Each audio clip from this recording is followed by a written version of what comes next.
If you are a small business owner, let me ask you something. Do you make tax decisions once a year in March or April, or do you make them all year long? Because those are two completely different approaches, and the difference between them is usually measured in thousands, sometimes tens of thousands of dollars. Most small business owners focus on revenue, marketing, hiring, growth, operations, and that makes sense. But taxes quietly sit in the background, waiting until filing season. Then suddenly, you are looking at a number that feels higher than expected, and you wonder what happened. Here is what happened. You filed taxes, but you did not do any tax planning. In this video, I want to walk you through the key tax planning strategies small business owners should be thinking about long before the return is prepared. Not generic advice, not surface-level deductions, but the strategic decisions that actually shape your tax outcome. Let's start with something foundational. First, your entity structure. Many business owners choose an LLC because it is simple, it is flexible, it feels safe. But here is the part many people miss.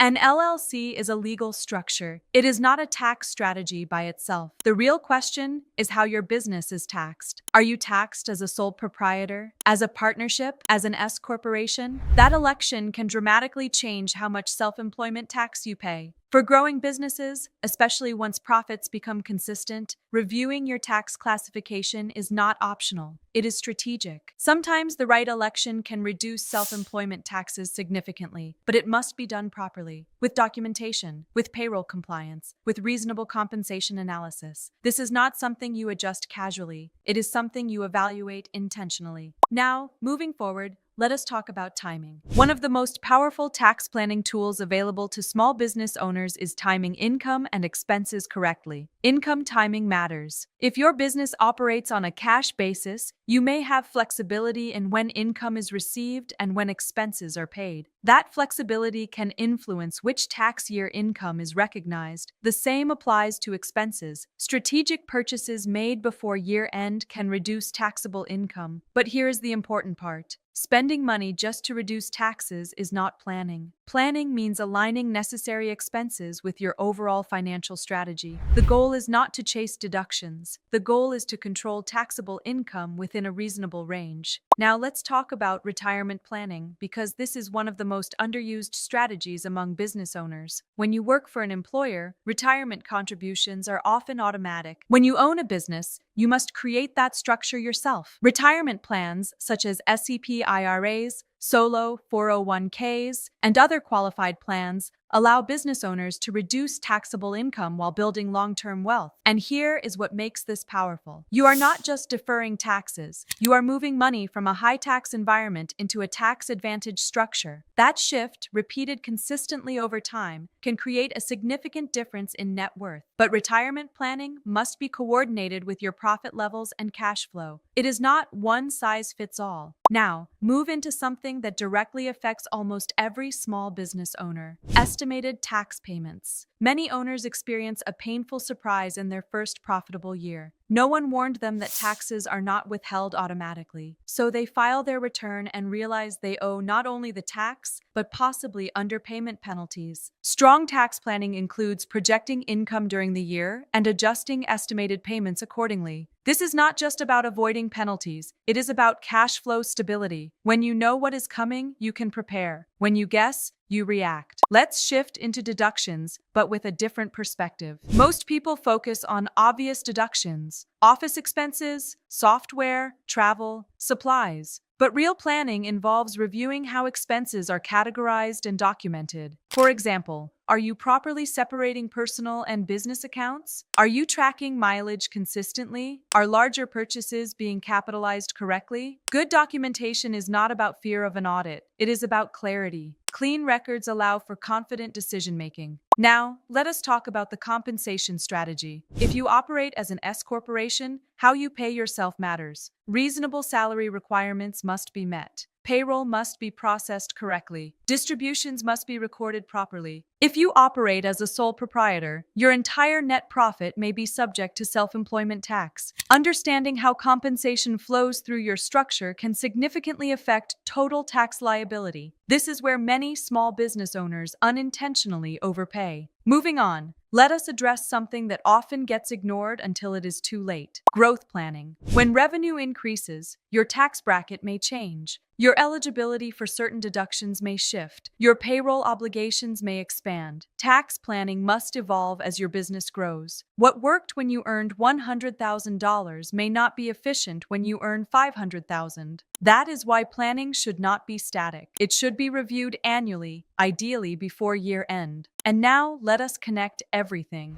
Tax planning is not about finding secret loopholes. It is about structure, timing, coordination, and documentation. It is about asking better questions during the year. Is my entity still appropriate? Am I managing income timing effectively? Am I maximizing retirement contributions? Are my estimated payments aligned with the projected profit? Is my compensation structured properly? When those questions are addressed early, tax season becomes predictable, and predictability reduces stress. Small business ownership already involves risk, market shifts, client changes, operational challenges. Taxes should not be an unpredictable shock layered on top of that. They should be managed strategically. If you are a small business owner and you feel like your tax planning only happens once a year, that is a sign to pause and reassess. Because filing a return is compliance, planning is a strategy, and strategy is what protects your income long term. If this video helped you think differently about taxes, subscribe to our channel. We share weekly insights designed specifically for business owners and investors who want clarity and control, not just filed returns. And if you want a deeper breakdown of tax planning strategies tailored for small business owners, visit gavtax.com and explore our resources. Thank you for watching, and I will see you in the next video.